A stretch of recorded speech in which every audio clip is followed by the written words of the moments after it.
Let's look at what else they can pick up. Post-tech industry. Oh, no, here we go. Well 3. It's called Mercenaries. It's a military unit. Let's double check on that. Group of well-equipped, highly trained soldiers have a maintenance cost of 1 fat cred per turn. As an action, they can move to any world within 1 hex of their current location. Yep, that's happening. They aren't lawyers. They are mercenaries. And they cost 1 wealth a turn. Let me make sure. And on the faction tracker, underneath income, make note.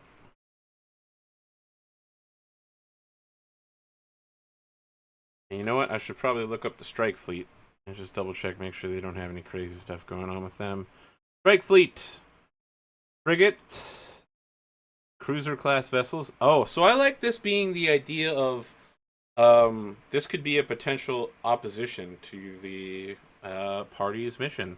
This is a group of cruisers and frigates, so they probably have fighter craft equipped with advanced space-to-ground weaponry and sophisticated defenses against light planetary weaponry. They can move to any world within 1 hex of their location. Yep. Okay. All right.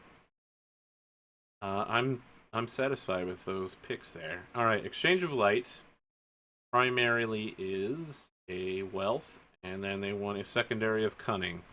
So, what's their job? They want to make money, right?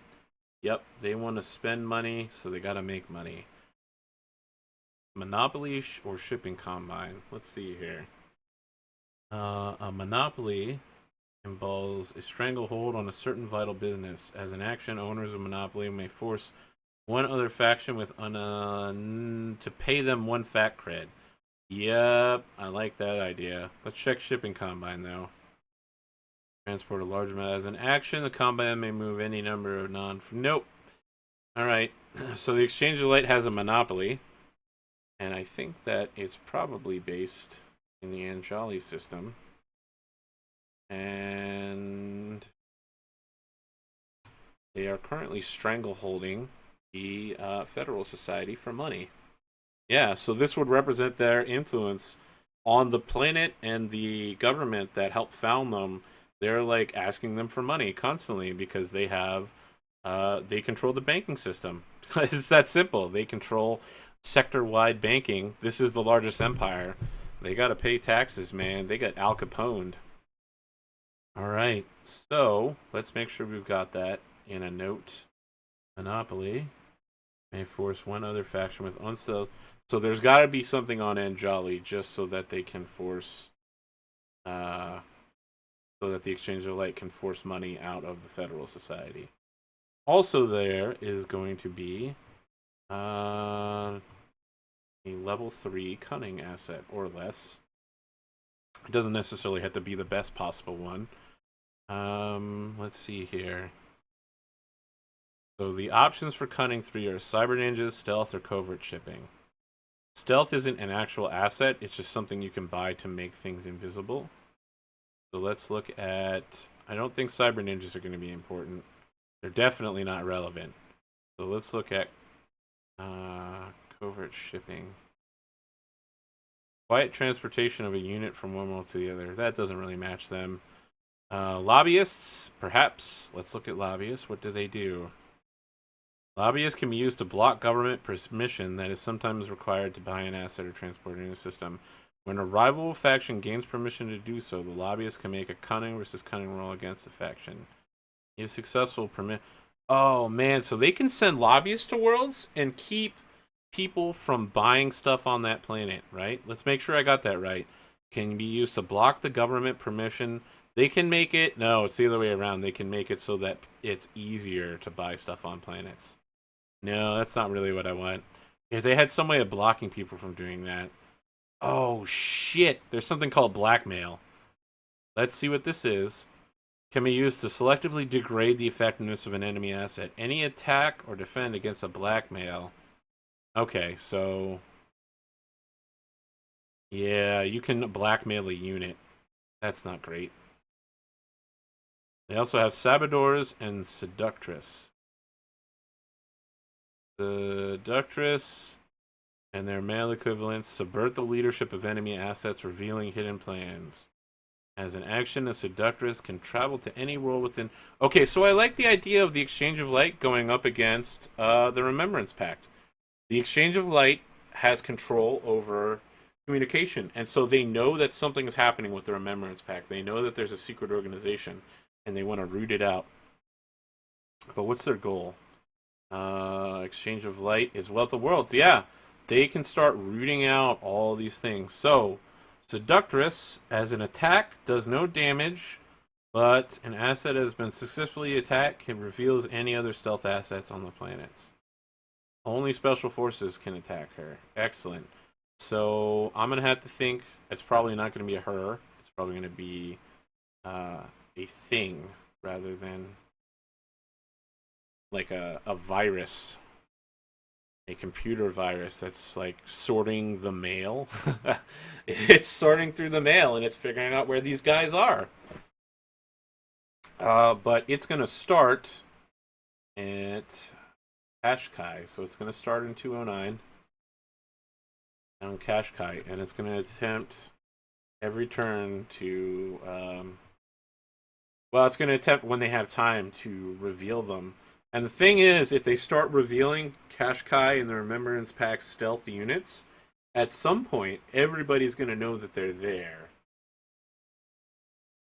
And start, you know, once they're available, maybe Racina shows up and starts killing them because, you know, here's these units in a not very powerful system that you can kill for money. Did we cover that? Yep, now we're on Remembrance Pact. They are Cunning and Wealth. Good. Cunning 4 can get them something. Party Machine, Vanguard, Cadres, or Tripwire Cell, Seditionists. I like the idea of Party Machine. Are political blocks that control particular cities or regions. Party Machine provides 1 fat cred to its owning faction. Okay, so I think they have a party machine. It's located on Kashkai, and it's invisible. Let's represent its invisibleness by... Does Seductor just start stealth as well? No. But let's... How do you change the color of a cell? Oh, shit.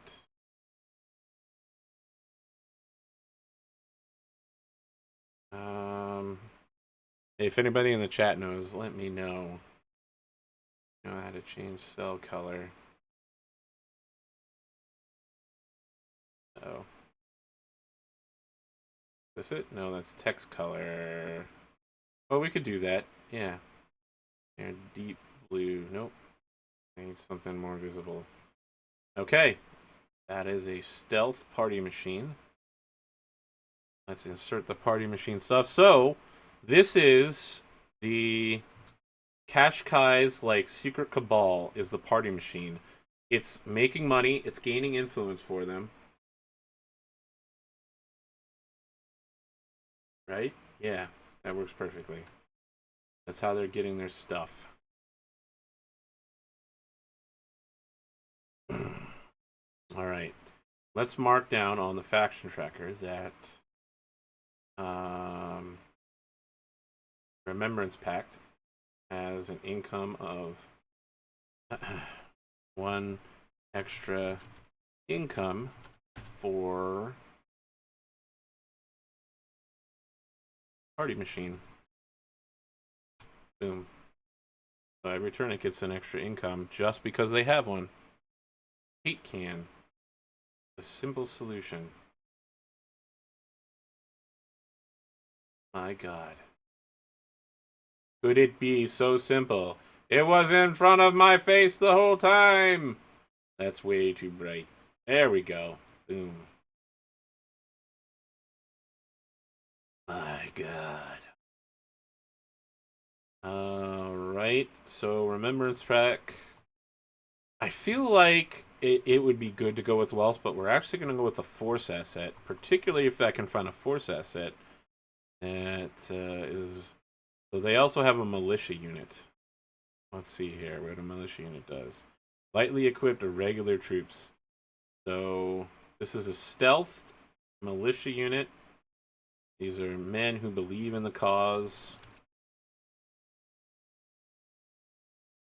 I think they're on Thoe. They're on the planet that's currently floating in the sky above those zombies, and the militia unit fights those zombies. They're trying to fight off the nanobiological influence. And, yeah. If anyone attacks, they can move that militia unit to help save people. Unfortunately, they're not very well trained at doing stuff. And if you're wondering what that militia unit's doing there, I think... Oh, let's actually put it on Qashqai, because I want this to purposely be a unit that the Racina Outreach Command can attack. I am setting up a situation where I would like to see the Seductress uncloak the militia unit, and then the exchange of light under the table pays the Racina Outreach to move to Qashqai and destroy the militia. And that works out great for Racina because they need to destroy force assets. And now they have a force asset they can attack. Alright, Powers Institute. They get 2 in their primary and then 2 in the different. So their primary is cunning, and then they get 2 in either wealth or force. And their cunning is 6. They have a demagogue. Yep, they have a psychic leader who is extremely convincing. See what that gets them. Point their followers for maximum utility. So they don't really get anything out of the demagogue except that he's very powerful. He deals a lot of damage. If he is hit, he deals a lot of damage back. This is like their defense. They have like a psychic super commander. He's the dean of the academy, the CEO and president of the board of the Powers Institute. And he is on Marcus. What else do they have? They can have a transport lockdown or a covert transit net. What the fuck? That works perfectly for them. Covert transit net, network of smugglers and gray market freighter captains. Any special forces assets can be moved between any worlds within 3 hexes. Exactly the number of hexes that I need. Holy shit, and it works perfectly with the storyline. Son of a bitch. Alright, well, now they need wealth or cunning-based special forces. Yes, Jim, I'm still ongoing. There was a lot to do, man. Oh, sorry, the bot's not on. Let me get them on there for you. Boop-a-doop-boop-boo. There you go. Will show up in chat in just a second. There he is. Wealth based.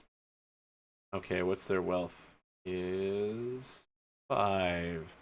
Marketeers, pre-tech blockade runners.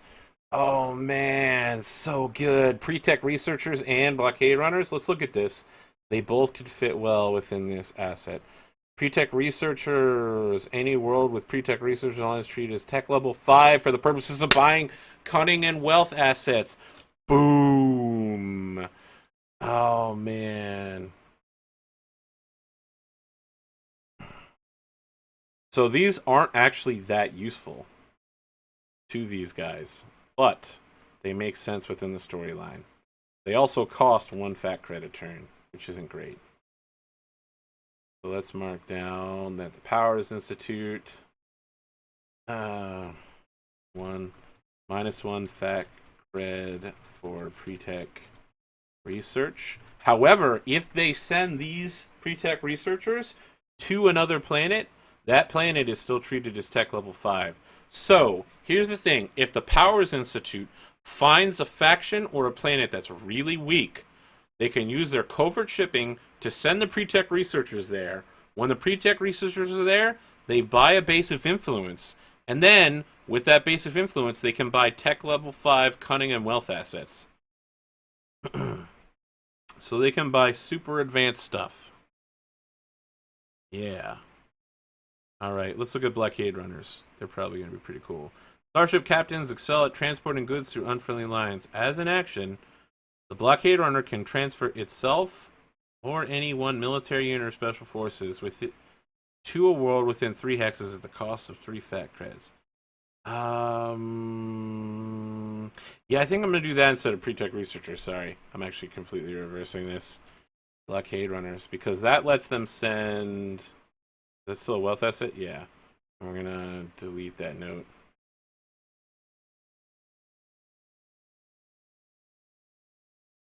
Oops. There we go. Oh, this is not working. All right. So here's the thing: with blockade runners, they can send military units or special forces. So they now have a covert network and blockade runners, and they can just sit here and send units away from the planet to other planets within 3 hexes, which is great because all of the planets near them are 3 hexes away. And they can even move units to worlds that would otherwise require planetary government permission. So now they need an attack unit to. Oh, fuck. There we go. I really messed that up. Alright. Now they need a unit to attack with. We can send special forces, we can send military units.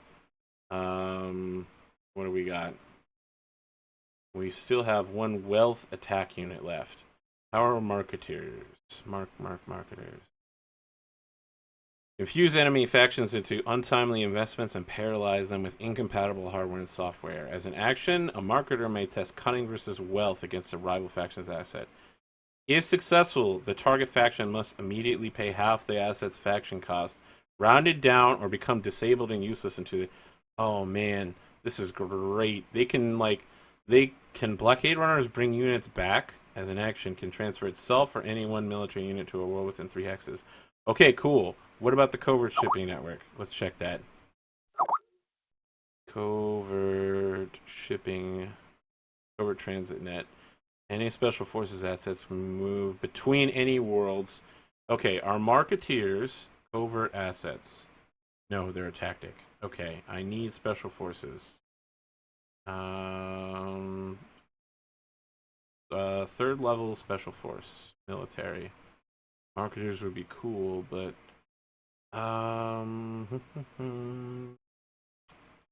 special forces, zealots. Let's look it up.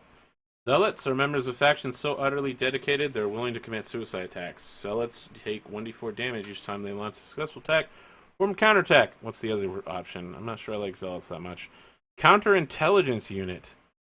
Yeah, they crack open enemy plots. I like this.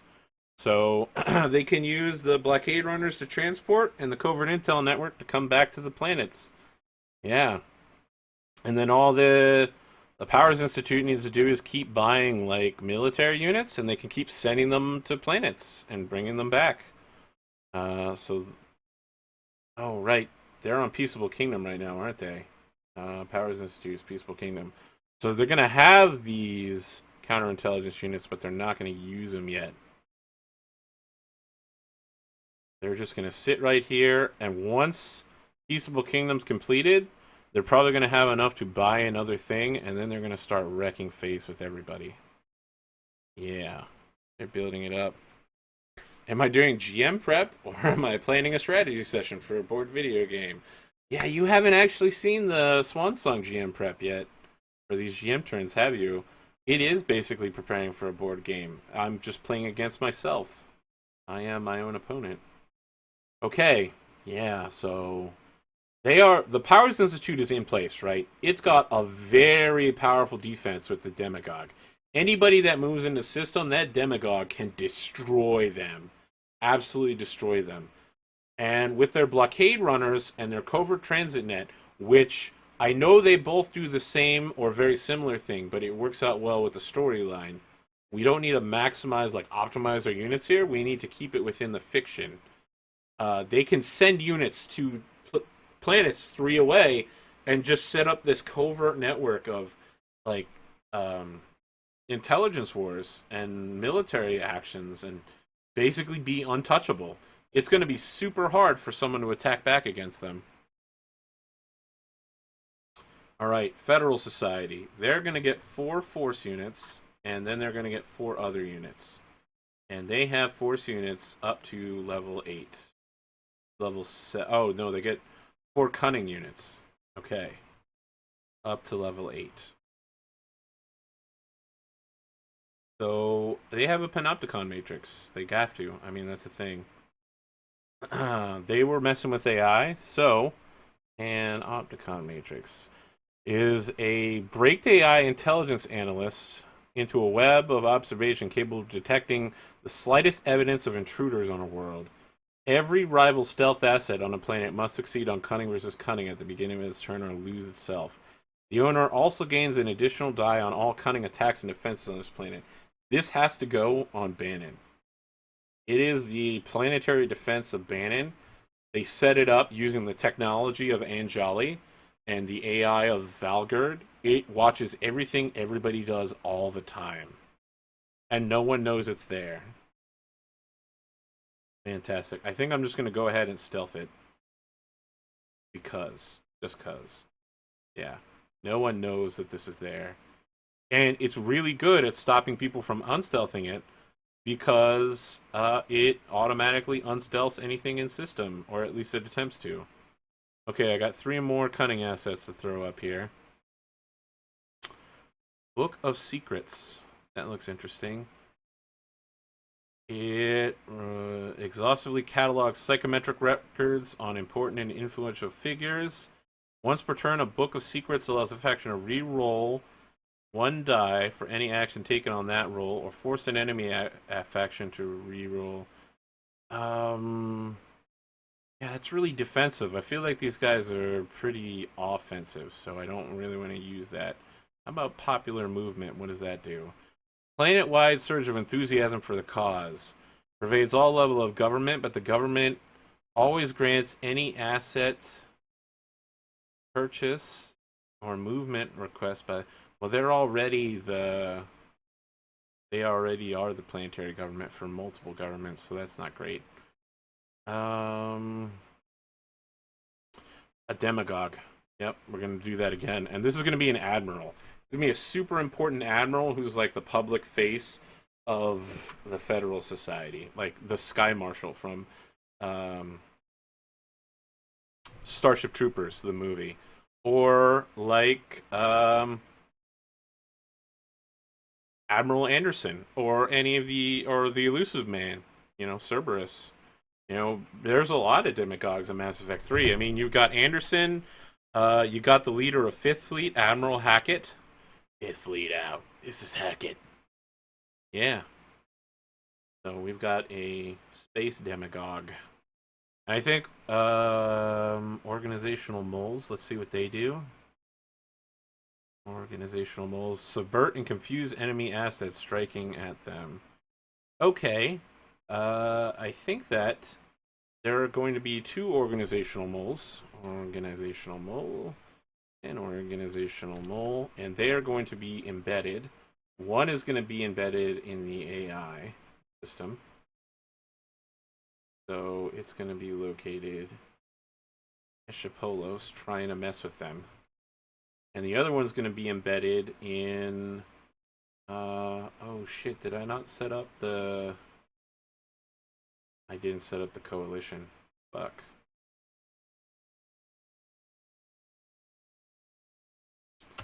Alright, how many assets do they get? We'll have to set that up in a second. Coalition is 1 asset of their primary and 1 of their secondary, plus they have base of influence on all 4 worlds. Influence. I can't believe I forgot to do this, guys. Sorry. Alright. Let's get that out of the way. Okay. Coalition worlds are close.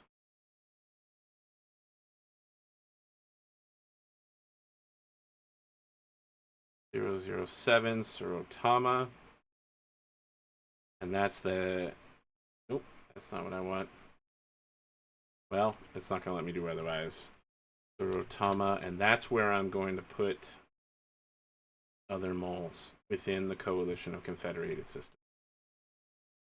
So this is going to be like open intelligence warfare between them. 106 Grimheld.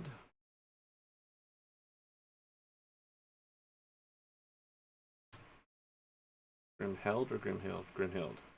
107 Solomos. And 008 Pyramidon.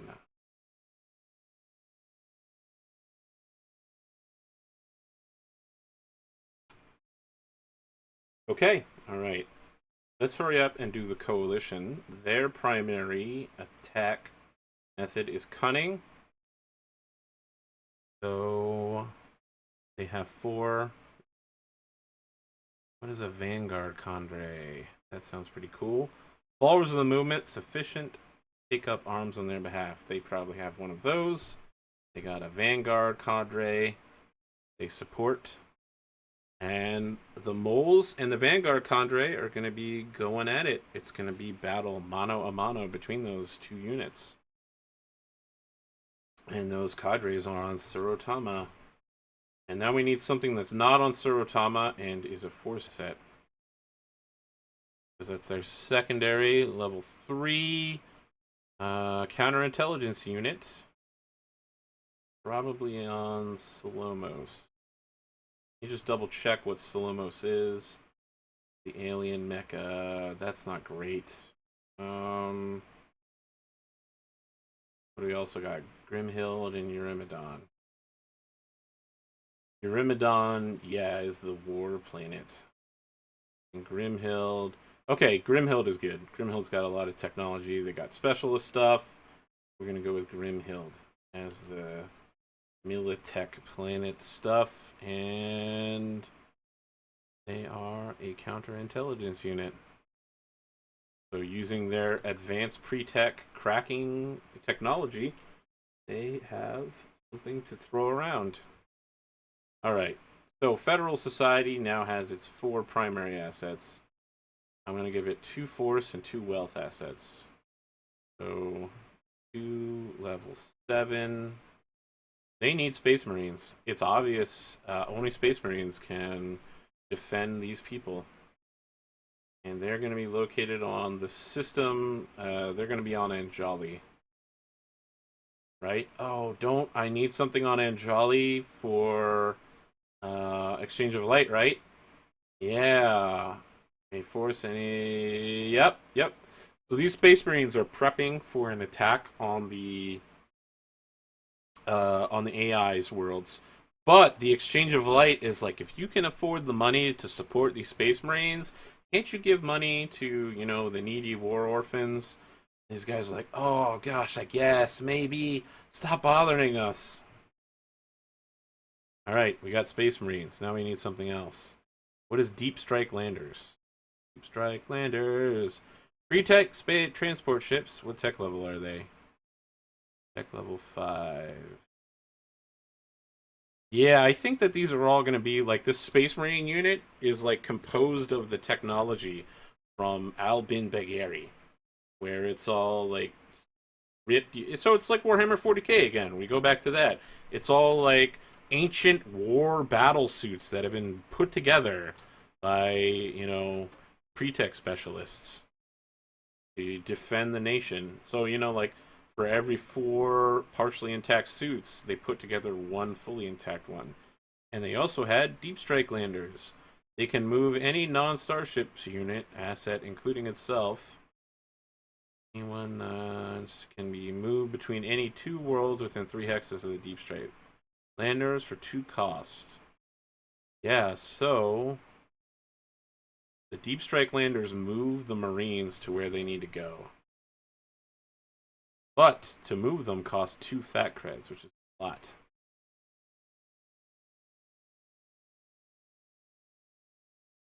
And now they get 2 5 or less wealth assets. Cunning, wealth, 5. 8 runners, don't need them. Pre-tech researchers. Oh, that would be really cool to throw them on pre-tech researchers. and we want to throw them on the planet. Begin Albin Beheri.